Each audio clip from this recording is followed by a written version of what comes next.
Hello students, welcome back to সোমস classroom. আমি তোমাদের বর্ণালী ma'am. আজকে চলে এসেছি সেল চ্যাপ্টারের পার্ট 2 নিয়ে। প্রিভিয়াস ভিডিওতে আমরা সেল চ্যাপ্টারের অলরেডি 40 কোশ্চেন করেছি। তো তারপর থেকে বাদবাকি কোশ্চেনগুলো কিন্তু আজকের এই পার্টে আলোচনা করা হবে। সুতরাং এই চ্যাপ্টারটা কিন্তু খুবই ইম্পর্টেন্ট। আমি আগের ভিডিওতেও বলেছিলাম, তোমরা যারা আগের ভিডিওটি দেখোনি আগে ওই ভিডিওটি দেখে এসো, দেন বাকি কোশ্চেনগুলো করতে আসবে। ঠিক আছে, তো শুরু করা যাক আজকের ক্লাস। প্রথম কোশ্চেন দেখো, সেন্ট্রিওল উপস্থিত। সেন্ট্রিওল কি? এক প্রকার কোষ অঙ্গাণু, যেখান থেকে কি তৈরি হয়? বেম তন্তু বা স্পিন্ডেল ফাইবার তৈরি হয়। তো এই সেন্ট্রিওল কোথায় উপস্থিত থাকে? অপশন দেখো, সেন্ট্রোজোম, ক্রোমোজোম, সেন্ট্রোস্ফিয়ার আর বেম তন্তু। তোমরা অলরেডি হয়তো জানো এটা কি হবে, সেন্ট্রোজোম হবে। কারণ সেন্ট্রিওল কিভাবে উপস্থিত থাকে? সেন্ট্রিওল থাকে দুটো এরকম মাইক্রোটিবিউল নিয়ে গঠিত, একটা নালিকা মাইক্রোটিবিউল দ্বারা গঠিত, এর সাথে 90 ডিগ্রি অ্যাঙ্গেলে থাকে। এটা কি? দুটো সেন্ট্রিওল একসাথে 90 ডিগ্রি অ্যাঙ্গেলে থাকে। এর আশেপাশে বাইরে একটা ঘন বা ডেন্স প্রোটোপ্লাজম দেখতে পাওয়া যায়, যেটাকে আমরা কি বলবো? এইটাকে বলি কাইনোপ্লাজম। কাইনোপ্লাজম। আর তার বাইরে কি থাকে? তার বাইরে আরেকটা লাইট এরিয়া থাকে, প্রোটোপ্লাজমিক এরিয়া থাকে, এটাকে বলা হচ্ছে সেন্ট্রোস্ফিয়ার। সেন্ট্রোস্ফিয়ার। তাহলে সেন্ট্রিওলকে ঘিরে কি রয়েছে? কাইনোপ্লাজম রয়েছে, কাইনোপ্লাজমের বাইরে রয়েছে সেন্ট্রোস্ফিয়ার। আর এই সেন্ট্রোস্ফিয়ার থেকে রশ্মি নির্গত হয় এরকম। এগুলোকে কি বলা হচ্ছে? এগুলোকে বলা হচ্ছে অ্যাস্ট্রাল রশ্মি। এরকম রশ্মি নির্গত হয়, যেগুলোকে কি বলা হচ্ছে? অ্যাস্ট্রাল রশ্মি। তাহলে এই যে টোটাল অঙ্গাণুটা তৈরি হলো, এই অঙ্গাণুটাকে আমরা কি বলবো? এটাকে বলবো সেন্ট্রোজোম। তাহলে সেন্ট্রিওল কার মধ্যে প্রেজেন্ট? সেন্ট্রিওল প্রেজেন্ট সেন্ট্রোজোমের মধ্যে। তো অনেক প্রাণী কোষে এরকম পুরো সেন্ট্রোজোম দেখতে পাওয়া যায়, একটা তারার মতন স্ট্রাকচার, তাই না? কোথায় থাকে? নিউক্লিয়াসের পাশে থাকে। আর এই সেন্ট্রোজোম কি করে? বিভাজন করে একটা থেকে দুটো হয়ে যায়, তারপর কোষ বিভাজনের সময় দুই মেরুতে বা দুটো পোলে অবস্থান করে, সেখান থেকে স্পিন্ডেল ফাইবার ফরমেশন করে। তো কিছু কিছু প্রাণী কোষে পুরো সেন্ট্রোজোম না থেকে শুধুমাত্র সেন্ট্রিওলও কিন্তু প্রেজেন্ট থাকে কিছু কিছু কোষে। ঠিক আছে, আর এই সেন্ট্রোজোম বা সেন্ট্রিওল কোথায় প্রেজেন্ট থাকে, কোন প্রকার কোষে থাকে, এটা মাথায় রাখবে। সবসময় ইউক্যারিওটিক প্রাণী কোষে থাকবে। উদ্ভিদ কোষে সেন্ট্রোজোম বা সেন্ট্রিওল দেখতে পাওয়া যায় না। কোথায় দেখতে পাওয়া যায়? শুধুমাত্র প্রাণী কোষে দেখতে পাওয়া যায়। ঠিক আছে, তাহলে এখানে আমরা আনসার পেয়ে গেলাম, সেন্ট্রোজোম সেন্ট্রিওল কোথায় উপস্থিত? সেন্ট্রোজোমে উপস্থিত। নেক্সট কোশ্চেন দেখো, কোন কোষ অঙ্গাণুকে কোষের শক্তিঘর বলে? এটা তোমরা সবাই জানো, আমি 100% জানি, এটা তোমরা সবাই জানো। কোন কোষ অঙ্গাণুকে কোষের শক্তিঘর বা পাওয়ার হাউস বলা হয়? মাইটোকন্ড্রিয়াকে, তাই তো? কারণ মাইটোকন্ড্রিয়ার মধ্যে কি হয়? শ্বসন প্রক্রিয়া হয়। শ্বসন বা রেসপিরেশনের যে লাস্ট স্টেপ, অর্থাৎ ক্রেবস সাইকেল কোথায় হয়? মাইটোকন্ড্রিয়ার ভেতরে হয়। আর সেখানে ক্রেবস সাইকেল হওয়ার সময় প্রচুর পরিমাণে এটিপি ফরমেশন হয়, যার জন্য এই এটিপি কি? এটিপি শক্তিকে বোঝায়। ঠিক আছে, শক্তিকে ডিনোট করে। তো যেহেতু এত পরিমাণ এটিপি তৈরি করে, তাই মাইটোকন্ড্রিয়াকে কি বলা হচ্ছে? কোষের শক্তিঘর বা পাওয়ার হাউস অফ সেল। এ গেল মাইটোকন্ড্রিয়া। নেক্সট কোশ্চেন দেখো, কোন অঙ্গাণুকে প্রোটিন ফ্যাক্টরি বলা হয়? অর্থাৎ কোন অঙ্গাণুর মধ্যে প্রচুর পরিমাণে প্রোটিন তৈরি হয়? প্রোটিন ফ্যাক্টরি কাকে বলা হয়? Ribosome, lysosome, spherosome, centrosome.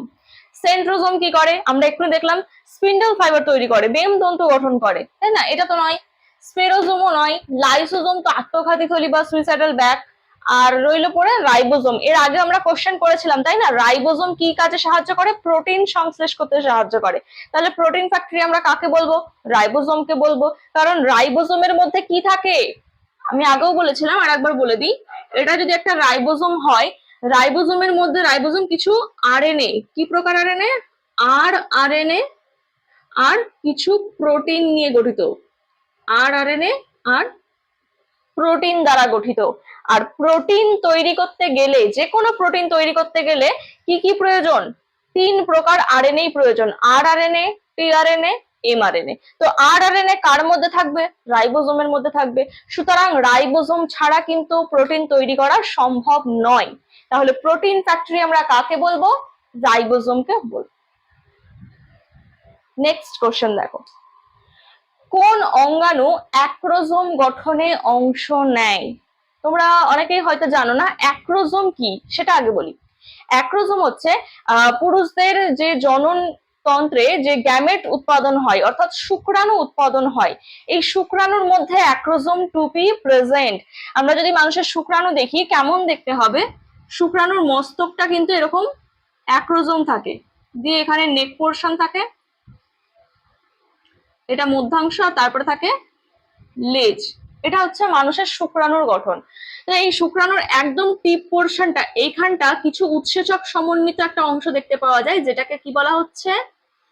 Acrosome বলা হয়।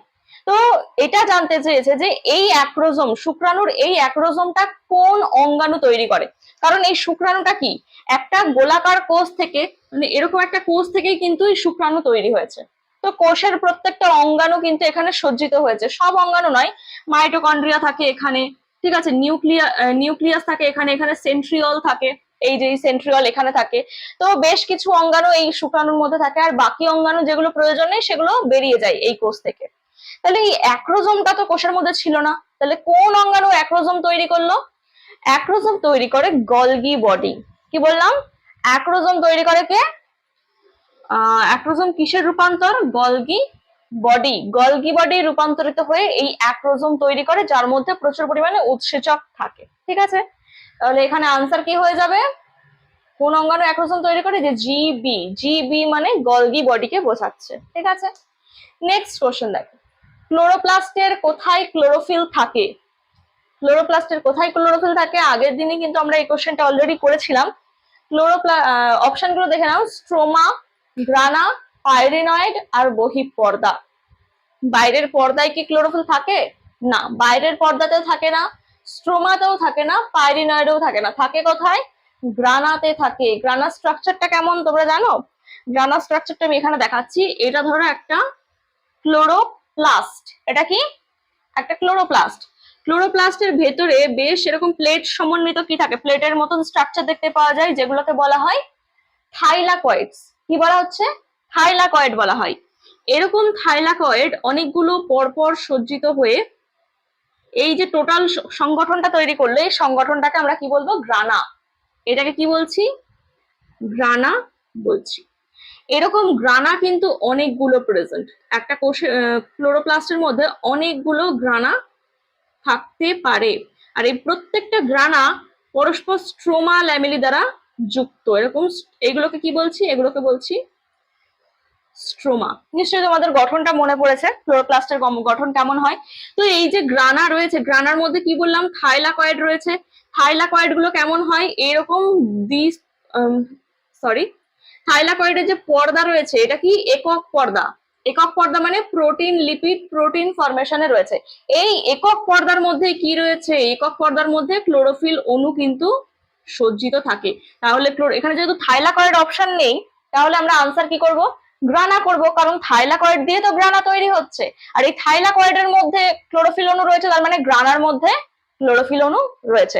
স্ট্রোমাতে কিন্তু আমরা ক্লোরোফিল দেখিনি, বা বহিঃপর্দাতেও দেখিনি, বা পাইরিনয়েডেও দেখিনি। ঠিক আছে, তাহলে অপশন কোনটা ঠিক হবে? গ্রানা ঠিক হবে। এবার দেখো নেক্সট কোশ্চেন, বলছে অক্সিজোম থাকে। অক্সিজোম কোথায় থাকে? সবাই জানো।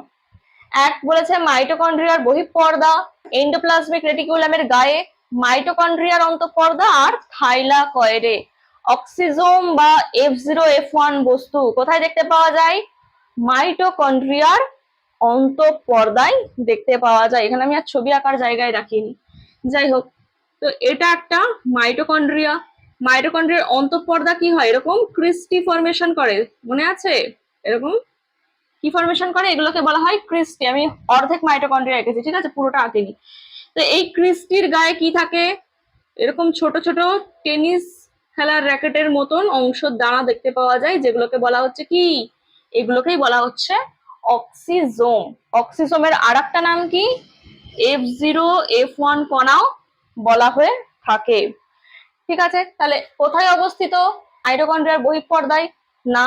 ইয়ারের গায়ে, এন্ডোপ্লাজমিক রেটিকুলামের গায়ে? নয়। মাইটোকন্ড্রিয়ার অন্তঃপর্দায়। কারণ কোথায় দেখলাম? অন্তঃপর্দায় দেখেছি, বহিঃপর্দায় কিন্তু দেখিনি। এবার নেক্সট কোশ্চেন দেখো, কোন কোষ মানুষের কোন কোষে মাইটোকন্ড্রিয়া থাকে না? দেখো, মাইটোকন্ড্রিয়া থাকে না আবার কোন কোষে, এটা নিশ্চয়ই জানা নেই। কি কি অপশন আছে? লিউকোসাইট, হেপাটোসাইট, এরিথ্রোসাইট আর অ্যাডিপোজ কোষ। এখানে আমি আনসারটা বলে দিই তোমাদের, যে এরিথ্রোসাইট বা আমাদের যে আরবিসি সেল রয়েছে সেখানে কিন্তু মাইটোকন্ড্রিয়া থাকে না। ঠিক আছে, এরিথ্রোসাইটে মাইটোকন্ড্রিয়া থাকে না। কোষের লাইসোজোম ফেটে গেলে কি ঘটবে? দেখো, সুইসাইডাল ব্যাগ যদি ফেটে যায় কি ঘটবে, কি ঘটতে পারে? সে আর বেঁচে থাকবে না। কি অপশন আছে? কোষটি মারা যাবে, কোষের লঘু স্মারক ক্রিয়া ঘটবে, লঘু স্মারক ক্রিয়া ঘটবে না, সমস্মারক ক্রিয়া ঘটবে, নাকি কোনো পরিবর্তন হবে না।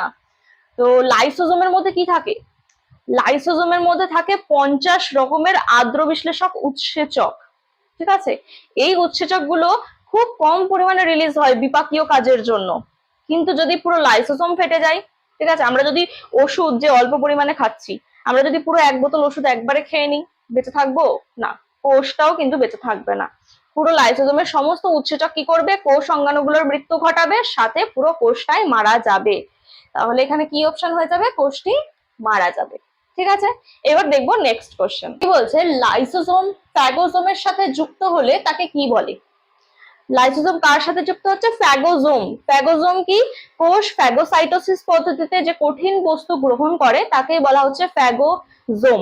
আর যে তরল বস্তু গ্রহণ করে তাকে বলা হয় পিনোজোম। ঠিক আছে, যে কোষ যে খাদ্য মলিকিউল বা কোনো পানীয় তরল ওয়াটার মলিকিউল এইসব যে গ্রহণ করে এগুলোকেই কিন্তু ফ্যাগোজোম বা পিনোজোম বলা হচ্ছে। তো এই ফ্যাগোজোম বা পিনোজোমের সাথে লাইসোজোম যখন যুক্ত থাকে তখন লাইসোজোমকে আমরা কি বলছি এটাই জানতে চেয়েছে। তো এরকম লাইসোজোমকে আমরা বলবো গৌণ লাইসোজোম বা হেটেরোফ্যাগোজোম।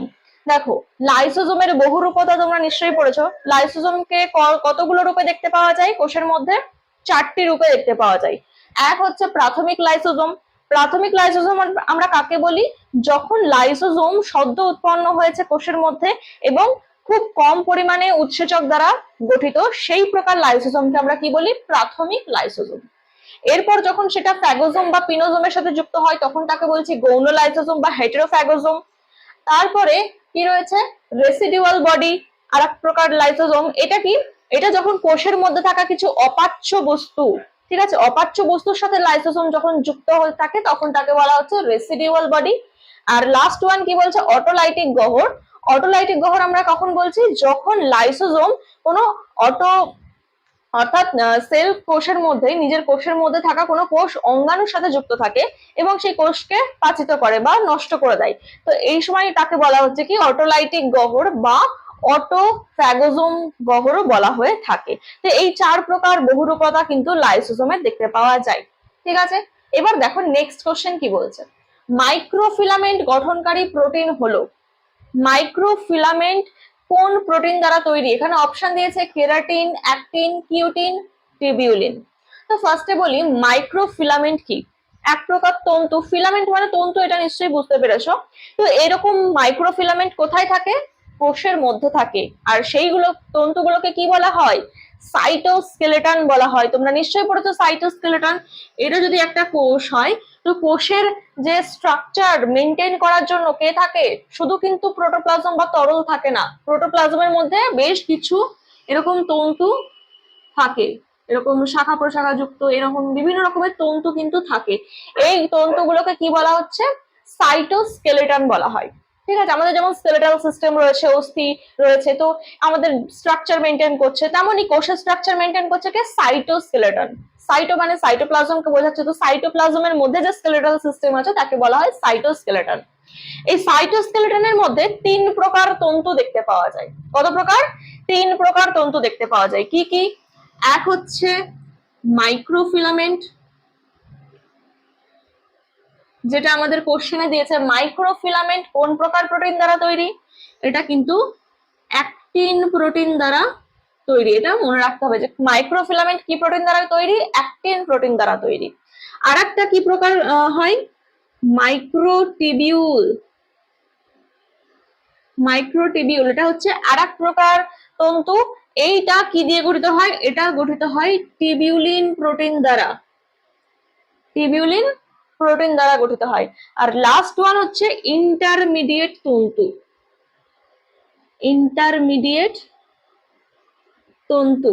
তো এটা কি দ্বারা গঠিত হয়, এটা অনেক রকম প্রোটিন দ্বারা গঠিত হতে পারে, বিভিন্ন জায়গার কোষে বিভিন্ন রকম প্রোটিন দ্বারা গঠিত হয়, অর্থাৎ কেরাটিন, ডেসমিন, ভিমেন্টিন, বিভিন্ন ধরনের প্রোটিন দ্বারা এই ইন্টারমিডিয়েট ফিলামেন্ট গঠিত হতে পারে। তো এই তিন প্রকার ফিলামেন্ট নিয়ে কি গঠিত, কোষের স্কেলেটাল সিস্টেম, যেটাকে আমরা বলছি সাইটোস্কেলেটন। এর মধ্যে এটাও খুব ইম্পর্টেন্ট, তোমরা এর সম্বন্ধে একটু জেনে নাও। মাইক্রোটিবিউল, মাইক্রোটিবিউল কি প্রোটিন দ্বারা গঠিত, টিবিউলিন প্রোটিন দ্বারা গঠিত।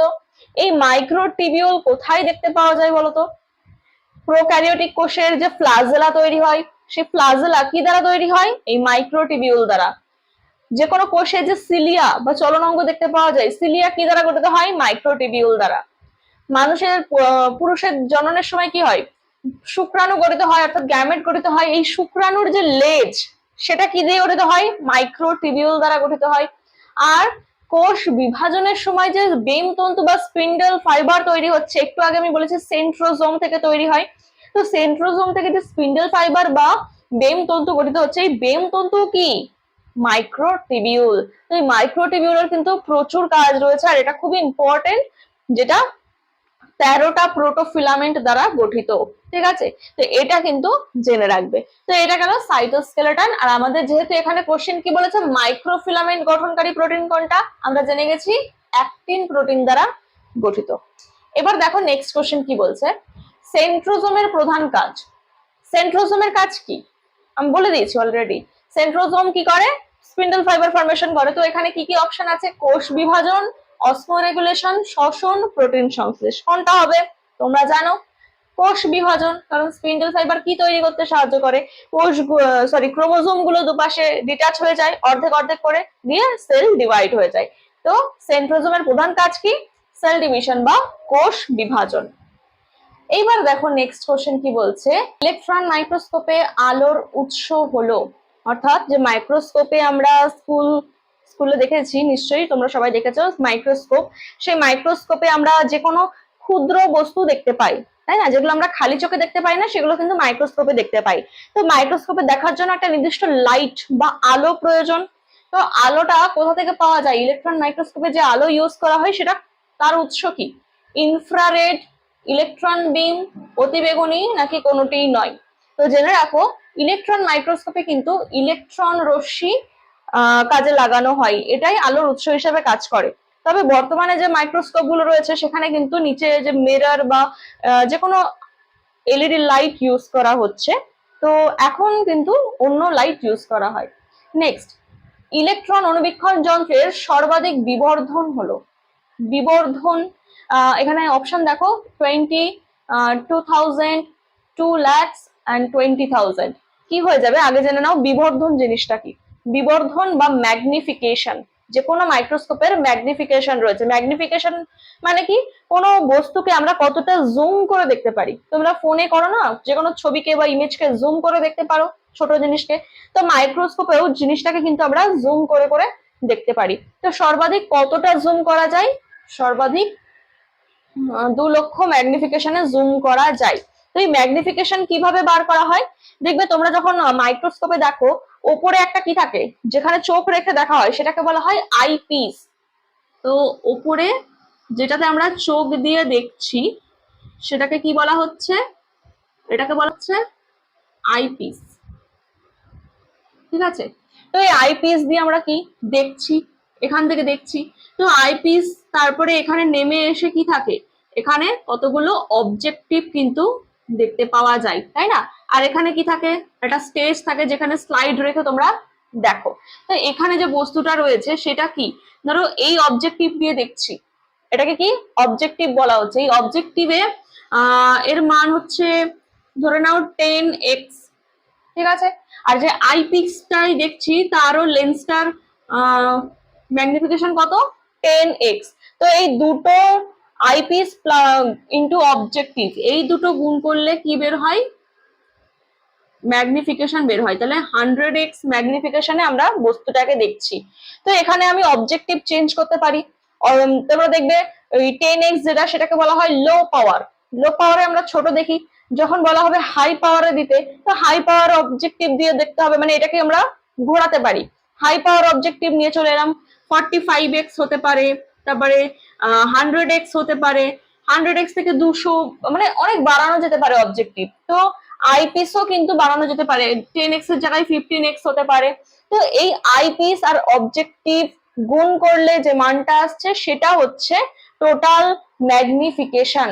তো আমরা টোটাল কতটা ম্যাগনিফিকেশন ক্রিয়েট করতে পারি, আমরা কিন্তু 2 লক্ষ ম্যাগনিফিকেশন ইলেকট্রন মাইক্রোস্কোপে ইউজ করা যায়। ঠিক আছে, এরপর দেখে নাও কি বলেছে কোশ্চেন, মানুষের চোখের রিজলভিং ক্ষমতা কত? 50 micrometre, 100 micrometre, 150 micrometre and 200 micrometre. Resolving ক্ষমতা কাকে বলা হয়? রিজলভিং ক্ষমতা মানে আমরা কোনো কতটা ক্ষুদ্র বস্তুকে আমরা রেকগনাইজ করতে পারছি বা দেখতে পাচ্ছি। কোষকে কি আমরা খালি চোখে দেখতে পাই? এটা কি চ্যাপ্টার হচ্ছে? সেল চ্যাপ্টার হচ্ছে। তো সেল কি আমরা খালি চোখে দেখতে পাই না, কার কার মাধ্যমে দেখতে হয়? ইলেকট্রন মাইক্রোস্কোপের মাধ্যমে দেখতে হয়। তো মাইক্রোস্কোপের রিজলভিং ক্ষমতা বেশি তাহলে, নাকি আমাদের চোখের রিজলভিং ক্ষমতা বেশি? অবশ্যই মাইক্রোস্কোপের, কারণ মাইক্রোস্কোপ আরো ক্ষুদ্র বস্তুকে দেখতে পাচ্ছে, কিন্তু আমাদের চোখ কিন্তু অতটা ক্ষুদ্র বস্তুকে দেখতে পায় না, তাই না? তাহলে আমাদের চোখের রিজলভিং ক্ষমতা কিন্তু কম, অর্থাৎ কতটা ছোট বস্তুকে আমরা দেখতে পাচ্ছি সেটাই হচ্ছে আমাদের রিজলভিং ক্ষমতা। তো এখানে আমরা কতটা দেখতে পাই? 100 মাইক্রোমিটার ছোট বস্তুকে আমরা হাইয়েস্ট দেখতে পাই, তার থেকে ছোট বস্তুকে আমরা কিন্তু আর দেখতে পাবো না। তো একটা সেলের দৈর্ঘ্য কত হয়? প্রায় কিন্তু 40 মাইক্রোমিটারের কাছাকাছি। তো 40 মাইক্রোমিটার কিন্তু আমরা দেখতে পারি না, আমরা দেখতে পারি হাইয়েস্ট 100 মাইক্রোমিটার। 40 তো আরো ছোট, তাই না? তো 40 মাইক্রোমিটার কিন্তু আমরা দেখতে পারি না, তখন মাইক্রোস্কোপের সাহায্য নিতে হয়। তাহলে আমাদের চোখের রিজলভিং ক্ষমতা হচ্ছে 100 মাইক্রোমিটার। তো এই মাইক্রোমিটার কতটা হয়ে থাকে এটার একটা ধারণা আমি দেওয়ার চেষ্টা করি তোমাদের। ধরো 1 মিটার কতটা হতে পারে সেটা তোমাদের জানা আছে, প্রায় এতটা মতন হয় 1 মিটার। অর্থাৎ এই পেনটাকে যদি তোমরা 1 মিটার ধরো, তাহলে এই পেনটাকে যদি আমি 10 লক্ষ টুকরো করি, কটা? 10 লক্ষ টুকরো করি, তাহলে যে ছোট্ট টুকরোটা হবে সেটা হয়ে যাচ্ছে 1 মাইক্রোমিটার। বোঝা গেল? তাহলে মিটারের থেকে মাইক্রোমিটার অনেক ছোট একটা ইউনিট।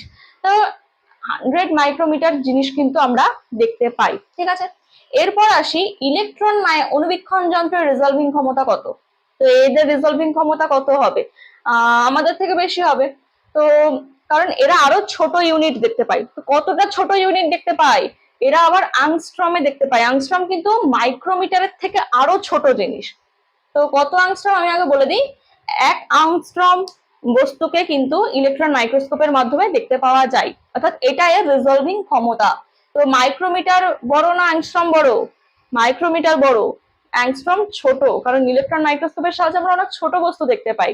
অ্যাংস্ট্রম আর মাইক্রোমিটার যদি আমি বলি, তো 1 angstrom, sorry, 1 micrometer is equal to 10,000 আংস্ট্রম।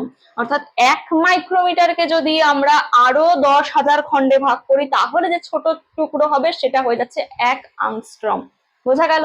তাহলে অ্যাংস্ট্রম কিন্তু আরো ছোট, অর্থাৎ ইলেকট্রন অনুবীক্ষণ যন্ত্রের রিজলভিং ক্ষমতা কিন্তু 1 অ্যাংস্ট্রম, অনেক ছোট বস্তুকে দেখতে পাই। নেক্সট বলছে ইলেকট্রন অনুবীক্ষণ যন্ত্রের আবিষ্কারক হলেন কে? আবিষ্কার করেছিলেন মাইক্রোস্কোপ? জ্যানসেন, স্লেইডেন ও স্টোয়ান, রবার্ট হুক আর নল ও রুস্কা।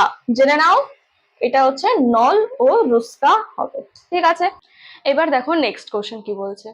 ডিএনএ সংশ্লেষ পরিমাপ করা যায় যে তেজস্ক্রিয় পদার্থের সংযোগ পরিমাপ করে। অপশন কি দিয়েছে? Uracil, ribose sugar, thymidine and adenine. এগুলো সব কি? এগুলো হচ্ছে নাইট্রোজেন বেস, যেগুলো কোথায় প্রেজেন্ট থাকে? নিউক্লিক অ্যাসিডে প্রেজেন্ট থাকে। নিউক্লিক অ্যাসিড ক রকমের হয় আগে জেনে নাও। নিউক্লিক অ্যাসিড 2 রকমের হয়, এক হচ্ছে ডিএনএ আর এক হচ্ছে আরএনএ অর্থাৎ deoxyribonucleic acid and ribonucleic acid. তো এদের দুজনের মধ্যে কিন্তু nitrogen base present. Nitrogen base কি কি প্রকারের হয়? এক হচ্ছে পিউরিন বেস, আর একটা হচ্ছে পিরিমিডিন বেস। পিউরিন বেস কি কি রয়েছে ডিএনএ এর মধ্যে? অ্যাডেনিন আর গুয়ানিন। আরএনএ এর মধ্যেও কি রয়েছে? Adenine and guanine. কিন্তু পিরিমিডিন বেসটার ক্ষেত্রে একটু চেঞ্জ দেখা যায়। ডিএনএ এর ক্ষেত্রে থাকে সাইটোসিন অ্যান্ড থাইমিন, আরএনএ এর ক্ষেত্রে থাকে সাইটোসিন অ্যান্ড ইউরাসিল। তাহলে চেঞ্জ কোনটাই ঘটলো? থাইমিন আর ইউরাসিল। এইটা দিয়ে আমরা কিন্তু ডিএনএ আরএনএ এর পার্থক্য বুঝতে পারি। তাহলে এখানে যে ডিএনএ সংশ্লেষ হচ্ছে সেটা আমরা কোনটা দ্বারা বুঝতে পারবো? ইউরাসিল দ্বারা তো নয়। ইউরাসিল যদি হতো তাহলে তো আরএনএ তৈরি হতো, তাই না? ইউরাসিল যেহেতু ডিএনএ এর মধ্যে থাকে না, তো এটা অপশন হবে না। রাইবোজ সুগার, রাইবোজ সুগার কিন্তু দুটোতেই থাকে, কারণ ডিএনএ আরএনএ কি নিয়ে গঠিত হয়? নিউক্লিওটাইড দ্বারা। অর্থাৎ এই যে স্ট্রাকচারটা, এটা হচ্ছে একটা পেন্টোজ সুগার বা রাইবোজ সুগার। এটা কি? একটা রাইবোজ সুগার, যার এটা হচ্ছে 1 নাম্বার কার্বন, এটা 2 নাম্বার, এটা 3, এটা 4 আর এটা 5। 5 কার্বন যুক্ত একটা শর্করা, যেটাকে আমরা কি বলছি? Ribose sugar. এবার রাইবোজ সুগার কোথায়? রাইবোজ সুগারের 1 নাম্বার হাতে কি থাকে? Nitrogen base. এবার ডিএনএ এর মধ্যে কোন কোন নাইট্রোজেন বেস থাকতে পারে? Adenine, guanine, cytosine, thymine. আর 3 নাম্বার অথবা 5 নাম্বারে থাকে ফসফেট গ্রুপ। এই তো নিউক্লিওটাইড। এবার এইরকম নিউক্লিওটাইড ডিএনএ এর ক্ষেত্রে যে রাইবোজ সুগারটা দেখা যায় সেটা হচ্ছে ডিঅক্সিরাইবোজ সুগার। এখান থেকেও কিন্তু তোমাদের কোশ্চেন আসতে পারে। এটা বায়োমলিকিউলস এর একটা কোশ্চেন, কারণ এই যে 2 নাম্বার কার্বনটা রয়েছে, এটা যদি ডিএনএ এর নিউক্লিওটাইড হয় তাহলে 2 নাম্বার কার্বনের শুধুমাত্র হাইড্রোজেন গ্রুপ প্রেজেন্ট থাকবে। ঠিক আছে? আর যদি এটা আরএনএ এর রাইবোজ সুগার হতো বা আরএনএ এর নিউক্লিওটাইড হতো তাহলে কিন্তু এখানে OH থাকতো, অর্থাৎ হাইড্রক্সিল গ্রুপ থাকতো। আরএনএ এর ক্ষেত্রে এটাকে বলা হচ্ছে রাইবোজ সুগার। ডিএনএ এর ক্ষেত্রে যেহেতু অক্সিজেনটা বেরিয়ে যায় তাই এটাকে বলা হয় ডিঅক্সি রাইবোজ সুগার। অক্সিজেন বেরিয়ে যায় বলে ডিঅক্সি। তাহলে ডিএনএ আমরা এখানে কি দেখতে চাই? ডিএনএ সংশ্লেষ হচ্ছে। তাহলে এখানে কি বলছে? Ribose sugar. রাইবোজ সুগার কি ডিএনএ এর মধ্যে থাকে? না। ডিএনএ এর মধ্যে কি থাকে? ডিঅক্সি রাইবোজ সুগার থাকে। তাহলে এটা দ্বারাও কিন্তু আমরা ডিএনএ কে চিনতে পারবো না। নেক্সট বলেছে থাইমিডিন। থাইমিন শুধুমাত্র কোথায় থাকে? ডিএনএ এর মধ্যে থাকে। এটা কিন্তু আর আরএনএ তে থাকে না। তো এটা একটা স্পেসিফিক নেচার। তো এইটা দিয়ে কিন্তু আমরা ডিএনএ কে চিনতে পারবো। আর লাস্ট অপশন যেটা বলেছে অ্যাডেনিন, অ্যাডেনিন কিন্তু আরএনএ এর মধ্যেও থাকে, ডিএনএ এর মধ্যেও থাকে। সুতরাং অ্যাডেনিন দিয়ে কিন্তু কোনটা ডিএনএ কোনটা আরএনএ আমরা চিনতে পারবো না। তাহলে বোঝা গেল তো ডিএনএ সংশ্লেষ আমরা কিভাবে বুঝবো যে ডিএনএ তৈরি হচ্ছে ওটা? সেটা দেখবো থাইমিন দেখে বুঝতে পারবো। ঠিক আছে? এবার দেখো নেক্সট কোশ্চেন কি বলছে। যে পদ্ধতি দ্বারা সেল হিমোজেনেট থেকে কোষীয় অঙ্গাণুগুলোকে পৃথক করা যায়, অর্থাৎ সেলের মধ্যে যে সাইটোপ্লাজমের মধ্যে যে কোষ অঙ্গাণুগুলো বা সেল অর্গানিলিস গুলো রয়েছে সেগুলোকে আমরা সেপারেট করব কি করে, কিভাবে পৃথক করব, এর অনেক কিছু পদ্ধতি আছে। কি কি পদ্ধতি হতে পারে? এখানে দেখো অপশন দিয়েছে chromatography, X ray diffraction, differential centrifugation আর হচ্ছে অটো রেডিওগ্রাফি। এখানে আমি তোমাদের জানিয়ে রাখি এটা হয়ে যাবে ডিফারেন্সিয়াল সেন্ট্রিফিউগেশন। সেন্ট্রিফিউজ যন্ত্র তোমরা হয়তো জানো না। সেন্ট্রিফিউজ যন্ত্রের কাজ কি? এরকম একটা মেশিন হয় যার মধ্যে একটা গোল চাকতি বসানো থাকে। এবার ওর মধ্যে সেন্ট্রিফিউজ টিউব অর্থাৎ টেস্ট টিউবের মতন কিছু সেন্ট্রিফিউজ টিউব বসানো যায়। তো ওই টিউবে যদি আমরা একটা লিকুইড দিই, অর্থাৎ কোষের সাইটোপ্লাজমের কিছুটা পার্ট আমি ওর মধ্যে তুলে দিলাম। এবার ওই সাইটোপ্লাজমের মধ্যে নিশ্চয়ই সেল অর্গানিলিজও রয়েছে। এবার ওই সেন্ট্রিফিউজ টিউবটাকে ক্যাপ আটকে আমি সেন্ট্রিফিউজ যন্ত্রের মধ্যে বসিয়ে ওটাকে দ্রুত বেগে ঘূর্ণন করালাম। ঠিক আছে? এবার ওটা কি হবে? জোরে ঘোরে, ভীষণ জোরে ঘোরে সেন্ট্রিফিউজ যন্ত্রের মধ্যে। এবার কোনো তরলকে বা কোনো বস্তুকে যদি দ্রুত ঘোরানো হয় তো ওই বস্তুর মধ্যে থাকা যে ভারী কণাগুলো নিচে থিতিয়ে পড়বে, অধঃক্ষিপ্ত হবে। তো ওই যে আমরা লিকুইডটা নিয়েছিলাম সাইটোপ্লাজমের, ওর মধ্যে যে সেল অর্গানিলিস গুলো ছিল, সেল অর্গানিলিস গুলো অপেক্ষাকৃত ভারী কণা, সেগুলো কি হবে? নিচের দিকে থিতিয়ে পড়বে। তাহলে ওটার থেকে কিন্তু সেল অর্গানিলিস গুলোকে পৃথক করা যাচ্ছে। তো এইভাবে সেন্ট্রিফিউজ যন্ত্রের মাধ্যমে সেল অর্গানিলিসকে পৃথক করা হয়। ঠিক আছে? এরপর দেখো ইলেকট্রন মাইক্রোস্কোপ দ্বারা যার উপস্থিতি নির্ণয় করা যায়। ইলেকট্রন মাইক্রোস্কোপ মানে খুব ক্ষুদ্র বস্তুকে দেখতে পারে এমন মাইক্রোস্কোপ। হুম, ঠিক আছে। ইলেকট্রন মাইক্রোস্কোপ মানে আমরা সর্বাধিক 1 অ্যাংস্ট্রমের জিনিস দেখতে পাই, একটু আগেই বললাম না তার রিজলভিং পাওয়ার। তো ইলেকট্রন মাইক্রোস্কোপ দ্বারা তারপরে খুব ছোট বস্তু দেখতে পারবো। তো এর মধ্যে দেখো লিউকোপ্লাস্ট, ক্লোরোপ্লাস্ট, ক্রোমোজোম আর রাইবোজোম রয়েছে। তো এর মধ্যে সব থেকে ছোট কোনটা? প্লাস্টিড। লিউকোপ্লাস্ট, ক্লোরোপ্লাস্ট দুটোই কি প্লাস্টিড? তো প্লাস্টিড একটা কোষীয় অঙ্গাণু।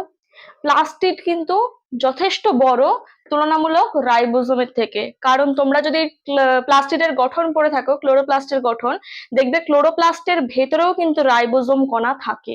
তার মানে রাইবোজোমের থেকে ক্লোরোপ্লাস্ট অনেক বড়। তো আর রইল ক্রোমোজোম। ক্রোমোজোম আর রাইবোজোমের মধ্যে কে বড়? ক্রোমোজোম কিন্তু লার্জার, রাইবোজোম কিন্তু সব থেকে ছোট, 25 to 30 ন্যানোমিটার হতে পারে রাইবোজোম। তো এত ছোট একটা অঙ্গাণুকে দেখতে সাহায্য করে কে? Electron microscope. তাহলে এখানে অপশন কি হয়ে যাবে? রাইবোজোম। নেক্সট কোশ্চেন দেখো, বলছে রবার্টসনের একক পর্দা মডেল অনুসারে কোষ পর্দা কতটা চওড়া? বিজ্ঞানী রবার্টসন কি করেছিলেন? কোষ পর্দার একক পর্দা সেটার বর্ণনা দিয়েছিলেন। একক পর্দা মানে আমরা কি বুঝেছিলাম? প্রোটিন, লিপিড, প্রোটিন ফরমেশনে থাকে, তাই না? তো এই কোষ পর্দা কতটা চওড়া? এটা জেনে রাখো, 7.5 ন্যানোমিটার চওড়া কোষ পর্দা। নেক্সট কোশ্চেন দেখো, গ্রাম পজিটিভ ব্যাকটেরিয়া যে মেমব্রেন গঠনে সাহায্য করে। এখানে গ্রাম পজিটিভ দেখে ঘাবড়ানোর কিছু নেই, জাস্ট ব্যাকটেরিয়াকে বুঝিয়েছে। তাহলে ব্যাকটেরিয়া মানে প্রোক্যারিওটিক কোষকে বুঝিয়েছে। তো এর মধ্যে প্রোক্যারিওটিক কোষে কি কোন মেমব্রেন দেখতে পাওয়া যায়? জেনোফোর। জেনোফোর কি কোনো মেমব্রেন? প্রোক্যারিওটিক কোষের মধ্যে যে মুক্ত ডিএনএ বা মুক্ত নিউক্লিয়াস রয়েছে ওটাকেই বলা হয় জেনোফোর। তাহলে এটা কোনো মেমব্রেন নয়। নেক্সট বলেছে মেসোজোম। মেসোজোম কি আমি লাস্টে বলছি। থার্ড বলেছে পারক্সিজোম। পারক্সিজোম একটা কোষ অঙ্গাণু। আর রইল পাইরিনয়েড, এটাও কিন্তু কোষের সাইটোপ্লাজমে থাকে। তাহলে মেসোজোমটা কি? এটা যদি একটা প্রোক্যারিওটিক সেল হয়, প্রোক্যারিওটিক কোষের কোষ পর্দা এটা। তো কোষ পর্দা কোথাও কোথাও কি হয়, এরকম ভাঁজ প্রাপ্ত হয়ে কি তৈরি করে? মেসোজোম ফরমেশন করে। আর এরকম মেসোজোম কোথায় দেখতে পাওয়া যায়? শুধুমাত্র প্রোক্যারিওটিক কোষে, অর্থাৎ ব্যাকটেরিয়া কোষে। তো গ্রাম পজিটিভ এটা একটা ব্যাকটেরিয়া, তার মানে প্রোক্যারিওটিক কোষ, তার মানে এর মধ্যে কোন ধরনের মেমব্রেন তৈরি হবে? মেসোজোম ফরমেশন হবে। নেক্সট দেখো, আলোক শ্বসন প্রক্রিয়াটি সম্পন্ন হয় কি বলেছে? একটা, দুটো, তিনটে, চারটে কোষ অঙ্গাণুতে। কতগুলো কোষ অঙ্গাণুর মধ্যে এই যে আলোক শ্বসন প্রক্রিয়া সম্পন্ন হয়? আলোক শ্বসন কাকে বলে একটু বলে দিই ডিটেলসে, কারণ এই কোশ্চেনটা হচ্ছে তোমরা সেকেন্ড সেমিস্টারে হয়তো ডিটেলসে পড়বে আলোক শ্বসন ব্যাপারে, সালোক সংশ্লেষ বা ফটোসিনথেসিসে রয়েছে। তো আলোক শ্বসন কাকে বলা হয়? আলোর উপস্থিতিতে আমরা কি জানি, যখন দিনের বেলা সূর্যালোকের উপস্থিতি থাকে তখন গাছ কি করে? ফটোসিনথেসিস করে। ফটোসিনথেসিস করে মানে কার্বন ডাই অক্সাইড গ্রহণ করে আর অক্সিজেন বাইরে রিলিজ করে দেয়। তো এটা তো ফটোসিনথেসিস। কিন্তু আলোর উপস্থিতিতে উদ্ভিদ দেহে যে প্রকার শ্বসন প্রক্রিয়া পরিলক্ষিত হয়, অর্থাৎ রেসপিরেশনও করে, সেই প্রক্রিয়াটাকে বলা হচ্ছে আলোক শ্বসন, অর্থাৎ আলোর উপস্থিতিতে শ্বসন। শ্বসন মানে গাছ কিন্তু অক্সিজেনও গ্রহণ করে দিনে অল্প পরিমাণ। তো বাতাসে যখন অক্সিজেনের ঘনত্ব অত্যাধিক বেড়ে যায় তখন কিন্তু সালোক সংশ্লেষের হার কমে যায়, শ্বসনের হার বেড়ে যায়, সেইটাকেই আমরা আলোক শ্বসন বলছি। তাহলে অত্যাধিক অক্সিজেন রয়েছে বাতাসে, গাছ কি করবে? অক্সিজেন নিয়ে কোন প্রক্রিয়া স্টার্ট করে দিল? আলোক শ্বসন প্রক্রিয়া স্টার্ট করে দিল। এখন পুরো প্রক্রিয়া আমি বলছি না, কিন্তু এই প্রক্রিয়াটা কোন কোন অঙ্গাণুর মধ্যে সম্পন্ন হয় এটা বলে দিই, এটা তোমরা জেনে রাখো। তিনটে অঙ্গাণুর মধ্যে সম্পন্ন হয়। কটা? তিনটে। কোন কোন অঙ্গাণু? কোষের সাইটোপ্লাজমে থাকা এক হচ্ছে ক্লোরোপ্লাস্ট, দেন মাইটোকন্ড্রিয়া, আর হচ্ছে পারক্সিজোম। এই তিনটে অঙ্গাণুর মধ্যে কিন্তু আলোক শ্বসন প্রক্রিয়া সম্পন্ন হয়, ক্লোরোপ্লাস্ট, মাইটোকন্ড্রিয়া, পারক্সিজোম। ওকে, নেক্সট দেখো, একটি পরিণত উদ্ভিদ কোষে আছে কি আছে? এখানে আমি অপশন গুলো দেখি তাহলে বুঝতে পারবো। অপশন এ বলেছে প্রোটোপ্লাজম, কোষ গহ্বর থাকে। তো উদ্ভিদ কোষে প্রোটোপ্লাজমও থাকে, কারণ নিউক্লিয়াস সাইটোপ্লাজমকে একত্রে আমরা বলি প্রোটোপ্লাজম। আর কোষ গহ্বর মানে ভ্যাকুয়াল, ফাঁকা স্পেস। ভ্যাকুয়ালও দেখতে পাওয়া যায়, তো দুটোই দেখতে পাওয়া যায়, কিন্তু সব অপশন পড়তে হবে কিন্তু। নেক্সট বলেছে ভ্যাকুয়াল ও কোষ প্রাচীর। ভ্যাকুয়াল তো দেখতে পাওয়া যায়, উদ্ভিদের ক্ষেত্রে কোষ প্রাচীরও রয়েছে, কারণ আমরা জানি ইউক্যারিওটিক সেলে কি হয়, উদ্ভিদ কোষে কোষ পর্দা, কোষ প্রাচীর দুটোই আছে, কিন্তু প্রাণী কোষে শুধুমাত্র কোষ পর্দা আছে। তাহলে এই অপশনটাও ঠিক। ভ্যাকুয়াল কোষ প্রাচীরও থাকে উদ্ভিদে। নেক্সট বলেছে কোষ প্রাচীর ও প্রোটোপ্লাজম, এটাও ঠিক, কোষ প্রাচীরও দেখতে পাওয়া যায়, প্রোটোপ্লাজমও কিন্তু উদ্ভিদে দেখতে পাওয়া যায়। লাস্ট অপশন বলেছে দেখো সবগুলো মিলিয়ে, প্রোটোপ্লাজম, কোষ প্রাচীর, কোষ গহ্বর, মানে ভ্যাকুয়াল, কোষ প্রাচীর, প্রোটোপ্লাজম তিনটেই কিন্তু দেখতে পাওয়া যায়। তাহলে এই অপশনটা আমরা কারেক্ট করব। তাহলে দেখো প্রত্যেকটা অপশনকে মিলিয়ে এই অপশনটা তৈরি হয়েছে। তাই আমি বারবার বলি যে প্রত্যেকটা অপশন ভালো করে পড়তে হবে। যে তোমরা খাতায় পরীক্ষা দিলে আমি এই কথাটা এতবার বলতাম না, আমি প্রত্যেকটা ভিডিওতে এই কথাটা বলি যে তোমরা কিন্তু এবার ওয়েমার শিটে পরীক্ষা দেবে, আর এই ওয়েমার শিটে একবার অ্যান্সার করা হয়ে গেলে কিন্তু তুমি আর চেঞ্জ করতে পারবে না। তুমি সঠিক উত্তর জানা সত্ত্বেও তুমি চেঞ্জ করতে পারবে না। তাই প্রথমে ভালোভাবে কোশ্চেন পড়তে হবে, ভালোভাবে প্রত্যেকটা অপশন পড়ে অ্যানালাইজ করে তারপর আনসার দিতে হবে। প্রচুর টাইম রয়েছে, অনেকটা টাইম পাবে তোমরা আনসার করার জন্য। মাত্র 35টা কোশ্চেন থাকবে, তোমাদের কিন্তু ধীরে সুস্থে মাথা ঠান্ডা করে আনসার করতে হবে, ঠিক আছে? তো এবার আমরা দেখে নেব নেক্সট কোশ্চেন। এবার দেখো কোনটি কোষ পর্দার অংশ নয়। কোষ পর্দা তোমাদের নিশ্চয়ই মনে আছে, ফ্লুইড মোজাইক মডেল। তো কোষ পর্দার অংশ নয় বলেছে। অপশন দেখো প্রোলিন, ফসফোলিপিড, কোলেস্টেরল আর গ্লাইকোলিপিড। তো এর মধ্যে গ্লাইকোলিপিড প্রেজেন্ট, হ্যাঁ, কারণ আমরা দেখেছিলাম কি লিপিড বাইলেয়ার ছিল, তাই না? এরকম লিপিডের বাইলেয়ার ছিল, আর লিপিডের সাথে কিছু বাইরের দিকে, অর্থাৎ এটা যদি কোষের বাইরে হয় তাহলে বাইরের দিকে কিন্তু কার্বোহাইড্রেট শৃঙ্খল ছিল, যেটাকে আমরা কি বলছিলাম, লিপিডের সাথে এই কার্বোহাইড্রেট শৃঙ্খল যুক্ত থাকলে তাকে বলছিলাম গ্লাইকোলিপিড। তাহলে গ্লাইকোলিপিড তো প্রেজেন্ট। কোলেস্টেরল, কোলেস্টেরল কোথায় থাকে? এই লিপিড গুলোর মাঝে মাঝে কিন্তু কোলেস্টেরল প্রেজেন্ট থাকে, তাহলে কোলেস্টেরল থাকতে পারে। নেক্সট ফসফোলিপিড, তো এই লিপিড গুলো তো ফসফোলিপিড, তাই না? লিপিডের একটা বাই লেয়ার ফরমেশন রয়েছে, এখানে বিভিন্ন টাইপের ফসফোলিপিড কিন্তু প্রেজেন্ট। তাহলে প্রোলিন, প্রোলিন কিন্তু কোষ পর্দার মধ্যে থাকে না, এটা একটা বাইন্ডিং ফ্যাক্টর, তো এটা কিন্তু কোষ পর্দার মধ্যে থাকে না, তাহলে অপশন হয়ে যাবে প্রোলিন। নেক্সট কোশ্চেন দেখো, কোনগুলো কোষ পর্দা গঠনে অংশগ্রহণ করে? অর্থাৎ কোষ পর্দা যে এক্ষুনি যেটা পড়লাম সেগুলোই। কি কি বলছে? Protein, vitamin, lipid. ভিটামিন থাকে না, ভিটামিন থাকে না, প্রোটিন আর লিপিড থাকে। নেক্সট লিপিড, খনিজ, প্রোটিন, এখানে খনিজ পদার্থ থাকে না। নেক্সট বলেছে প্রোটিন, লিপিড, কার্বোহাইড্রেট, আর লাস্ট ওয়ান বলেছে প্রোটিন আর লিপিড। দেখো আমরা একদম পার্ট ওয়ানে একদম ফার্স্ট একটা কোশ্চেন করেছিলাম যে কোষ পর্দার প্রধান উপাদান কোন দুটি, মানে কোনটি, সেখানে কিন্তু সেখানেও এই অপশনটা ছিল। এবার সেখানে আমরা আনসার করেছিলাম প্রোটিন আর লিপিড। কেন? কারণ ওখানে প্রধান কথাটা উল্লেখ করেছিল যে কোষ পর্দার প্রধান উপাদান কোনটি, সেখানে আমরা করেছিলাম প্রোটিন আর লিপিড। কিন্তু এখানে প্রধান বলে কিছু উল্লেখ করেনি, এখানে বলেছে কোষ পর্দা গঠনে অংশগ্রহণ করে কোন জিনিসগুলো। তো এখানে কিন্তু আমরা আনসার করব এটা, কারণ প্রোটিন, লিপিড, কার্বোহাইড্রেট তিনটেই কিন্তু দেখতে পাওয়া যায়। এখানে লিপিডের যেমন বাইলেয়ার রয়েছে, প্রোটিন মাঝে মাঝে ইন্ট্রিনসিক প্রোটিন থাকে, অন্তঃস্থ প্রোটিন, বাইরের দিকে পেরিফেরাল প্রোটিন বা বহিস্থ প্রোটিন দেখতে পাওয়া যায়। আর প্রোটিনের সাথে কার্বোহাইড্রেট শৃঙ্খল থাকতে পারে, লিপিডের সাথে কার্বোহাইড্রেট শৃঙ্খল থাকতে পারে। তো যেহেতু এই প্রোটিন, লিপিড, কার্বোহাইড্রেট তিনটেই প্রেজেন্ট থাকে, তো আমরা কি বলবো, এই তিনটেকেই আনসার করব। কিন্তু এখানে যদি আমাকে প্রধান কথাটা উল্লেখ করে দিত, মেইন কম্পোনেন্টস বা প্রধান উপাদান, তাহলে কিন্তু প্রোটিন আর লিপিড করতাম, কারণ এই দুটো মেজর পরিমাণে থাকে আর কার্বোহাইড্রেট খুব মাইনিউট পরিমাণে থাকে। ওকে, নেক্সট কোশ্চেন দেখো, কোনটি প্রকৃত কোষাঙ্গাণু নয়? প্রকৃত কোষাঙ্গাণু নয়, লাইসোজোম, রাইবোজোম, ক্লোরোপ্লাস্ট, মাইটোকন্ড্রিয়া। বুঝতেই পারছো এখানে কোনটা হবে? রাইবোজোম হবে। কেন হবে? কারণ রাইবোজোমের মধ্যে কি থাকে না, কোনো কোষ পর্দা থাকে না, সরি কোষ পর্দা না, কোনো প্রকার পর্দা থাকে না, মেমব্রেন বাউন্ড নয়, তাই একে প্রকৃত কোষাঙ্গাণু বলা যায় না। দেখো নেক্সট কোশ্চেন কি বলছে, গ্লাইকোলিপিড ও গ্লাইকোপ্রোটিন সংশ্লেষের গুরুত্বপূর্ণ স্থান। গ্লাইকোলিপিড মানে যেসব লিপিডের সাথে কার্বোহাইড্রেট জুড়ে থাকে তাকে বলা হয় গ্লাইকোলিপিড, যেসব প্রোটিনের সাথে কার্বোহাইড্রেট জুড়ে থাকে তাকে বলা হয় গ্লাইকোপ্রোটিন। তো এরা কোথায় তৈরি হয়? সংশ্লেষের গুরুত্বপূর্ণ স্থান, এরা কিন্তু তৈরি হয় গলগি বডিতে। এখানে রয়েছে vacuole, Golgi body, plastid, lysosome. Answer কি হবে? গলগি বডিতে তৈরি হয় গ্লাইকোলিপিড এবং গ্লাইকোপ্রোটিন। নেক্সট রয়েছে মাইটোকন্ড্রিয়ার কোন অংশে প্রোটিন গুলো জমা হয়? অর্থাৎ ভেতরে যে প্রোটিন গুলো রয়েছে, প্রোটিন গুলো কোথায় জমা হয় মাইটোকন্ড্রিয়ার? অপশন দিয়েছে বহিঃপর্দা, অন্তঃপর্দা, ইন্টারমেমব্রেন স্পেস আর হচ্ছে ধাত্রে। কোথায় জমা থাকে মাইটোকন্ড্রিয়ার স্ট্রাকচারটা যদি দেখো, এটা কি বহিঃপর্দা, এরকম বহিঃপর্দা রয়েছে, আর কি রয়েছে এরকম অন্তঃপর্দা রয়েছে। এটা কি অন্তঃপর্দা। আর ভেতরে কি রয়েছে, ধাত্র বা ম্যাট্রিক্স রয়েছে। তো এর মধ্যে থাকা যে প্রোটিনগুলো কোথায় জমা হয়, এই স্থানে জমা হয়। এটাকে কি বলা হয়, ইন্টারমেমব্রেন স্পেস, বা মাইটোকন্ড্রিয়ার ক্ষেত্রে এটাকে কি বলা হবে, পেরিমাইটোকন্ড্রিয়াল স্পেস। যেটা বহিঃপর্দা এবং অন্তঃপর্দার মাঝখানে যে ফাঁকা জায়গাটা রয়েছে সেটাকে বলে পেরিমাইটোকন্ড্রিয়াল স্পেস, আর ইন্টারমেমব্রেন স্পেসও বলা হয়। তো এইখানে কিন্তু প্রোটিনগুলো জমা হয়।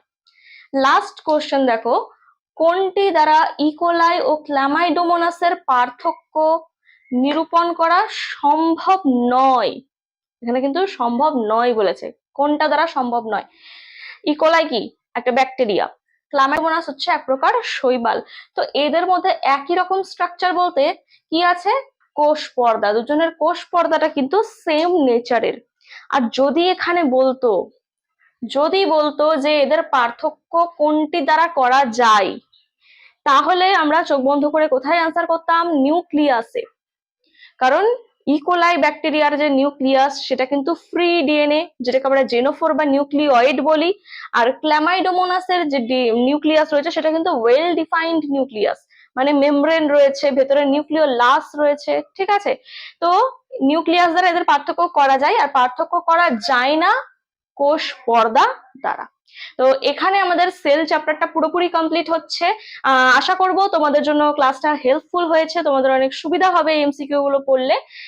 তো যদি ভালো লেগে থাকে ক্লাসটা অবশ্যই লাইক করবে এবং সাথে থাকবে, আর চ্যানেলটিকে অবশ্যই সাবস্ক্রাইব করে বেল আইকনটিকে প্রেস করে দেবে। Thank you.